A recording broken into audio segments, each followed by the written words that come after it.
kasi nga, inatras po ng President Duterte. Bakit pa natin sinurinder? Bakit pa natin kasi yun po yung sinasabi ng batas eh. May surrender. May yun po yung sinasabi. surrender. Opo. Ayun, that's what the law says. The law may be harsh, but it is the law. Ay, nako. Dito ho kasi, hindi tayo matatapos sa pangungusap dito, sapagkat ang talagang pwede hong magsabi sa atin ng tama ay ang Korte Suprema. At kaya nga, kahit na ayaw po natin sabihin, pero ito po talaga ang pinag-uusapan dito po sa mga petisyon na final ng pamilya ni former President Duterte sa Korte Suprema. Hindi, simple lang tanong ko yung proseso, no? So, ang sinasabi ba natin yung aresto dahil sa administrative arrest? Kasi, yun nga, sa extradition, there's a warrant issued by a foreign court and there's still a need to go to the local court. So, surrender under 9851. Does it authorize an administrative arrest? Ang narinig lang natin, babalik talaga sa korteng lokal. Paano ba yun? Ano ba ang nangyari? Administrative arrest kasi ba yan? ito po kasi, it's a case of first impression. Ngayon lang po nasubukan o lumabas yung kahalagahan ng probisyon na Section 17 ng 9851. Wala ho tayong record dito na kung anong tama dati, anong tama ngayon, anong tama bukas. Ito po ay sumasanda lang sa paningin po na nagpapatupad ng batas. At sa aming pong paningin ay sinabi po sa batas, Section 17, maaari kong basahin. Kanya-kanyang paningin, kanya-kanyang interpretasyon. Kasi iba ho ang interpretasyon ng... Hindi, ang Senado po, ibang interpretasyon ng chairman, ng chairperson. Ang DOJ po, ibang interpretasyon. Ang iba rin po, ang interpretasyon ni Justice Ascuna. At kaya nga ho, matatapos na ho ito pag nagsalita na po ang Korte Suprema. Hindi na ho talaga, wala ho mananalo sa atin dito sa argumento kasi Korte Suprema lang po ang pwede magsabi. Inaalam ko lang. Kasi ano ito case of first impression ma'am, Madam Chair. This is a case of first impression. Pero naiiba ang administrative arrest at saka yung tinatawag na judicial, di ba? With an ICC warrant, then sa extradition case, there's also a warrant issued by a foreign court, pero pinipilit pa rin na local court pa rin ang mag-e-enforce. Kaya hindi ko masyado naintindihan dahil pati yung Yusek Castro sabi, ang bayan daw, hindi daw tatanggapin si PRRD kahit palayain ng ICC. So, why would the Philippines recognize an ICC warrant if it doesn't recognize ICC jurisdiction? Ano ho yan yan? Warrant over the individual po yan, hindi naman sa estado natin Na it's a warrant issued against an individual, not against our state, not against the Philippine government.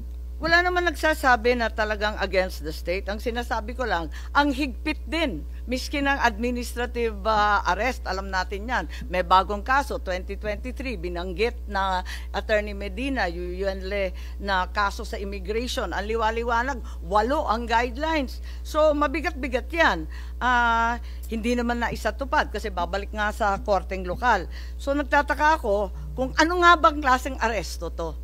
Ang masasabi ko dito talaga, kasi nga, ito nga yung saklaw ng pinag-uusapan sa Korte Suprema. Kaya sa akin po, mas gugustuhin kong intayin ang magiging hatol ng Korte Suprema sa issue. Hindi ho natin, kahit magdamag po tayo rito, hindi ho magbabago ang paningin nyo at hindi ho magbabago ang paningin ko. Andito rin yung... Madam Chair, if yes, Senator Bato, please. I just would like to remind the Secretary of Justice that we are not here to determine kung sinong tama, kayo ang tama or kami ang tama. We are here para malaman yung katotohanan. Because somewhere along the way, alam namin may nagsisinungaling. Kaya gusto namin malaman kung anong tama. Hindi po kami nagsasabi na tama kami. Tama si Justice Ascuna, tama po kayo.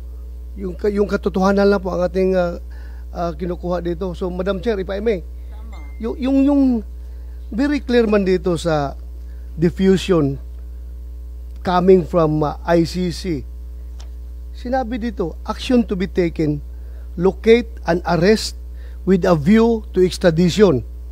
Assurances are given that extradition will be sought upon arrest of the person in conformity with national laws and or applicable bilateral and multilateral treaties. Kaya tanungin ko sana si SOJ or yung PNP, bakit sabi ni SOJ kanina na extradition daw cannot be initiated by us, it should be initiated by the requesting party, either ICC or Interpol. Am I correct, sir?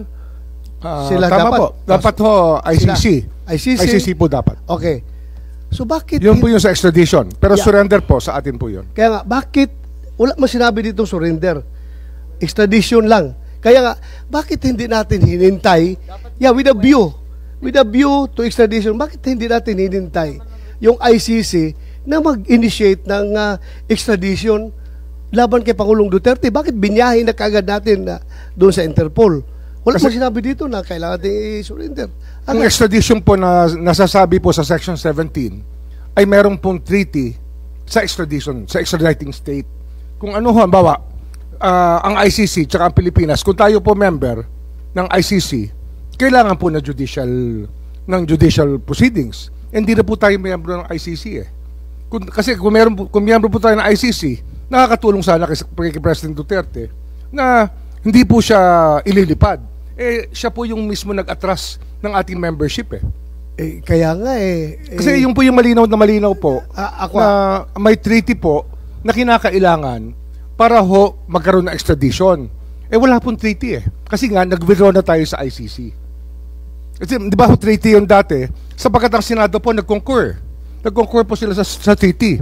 But unilaterally it was withdrawn by the President. Kaya po pero ang sir, nangyari dyan, pero sir, ito, very clear mo ito, sir. Ako hindi ako abogado, ikaw abogado ka ha. Pero ako, I just don't want to be emotional about everything. Gusto ko lang talagang para malaman natin itong totoo dito. Ito, very clear na hindi naman na hinihingi ang surrender. Ang hinihingi lang nila is extradition with a view to extradition. yung nga ho, So, sana extradition will fail, sir. Extradition will fail because wala ho kung ako tatanungin nyo ngayon, kasi nga wala nga tayong treaty. So kung will fail, will fail, bakit pa natin sinurrender si Pangulong Tsaka Duterte? yung extradition po nakalagay sa batas, state party po ang isa pong tinitingnan natin. Bansa po ang sinasabi sa Section 17. Kung yung Sir, mga koma nga, Sir, mga koma, nanggagaling ito sa ICC, itong papel ito. pero yung sa Section Galing. 17 nga, yung ating batas nga, sinasabi nga, dahil sa mga koma na yan, ay ang mahalaga, state party po ang mag-a-apply ng extradition. Wala ho tayong treaty sa state party o sa ICC kasi nga, inatras po ng So President Duterte. bakit pa natin sinurrender? Bakit pa natin Kasi yun po yung sinurrender sinasabi Pangulong ng batas Duterte? May surrender. May Yun po yung surrender. sinasabi. Opo. Ayun, that's what the law says. The law may be harsh, but it is the law. Ay, nako. Very clear man ito, sir. Extradition lang ang Yun lang pinagawa. naman, Bakit tayo pinilit na surrender? Hindi man lang Extradition naghintay ang for a hinihingi ng request. ICC. Kung di ho tayo umatras sa ICC, kung di ho inatras ni President Duterte yung ating membership sa ICC, talagang extradition po lalabas So kung dyan. umatras na tayo sa ICC, bakit pa kailangan Nawala pa ho yung treaty natin. Kailangan pa natin i-surrender. Nawala ho yung agreement natin, sir. Sir, kaya nga sir, bakit pa natin sinurrender?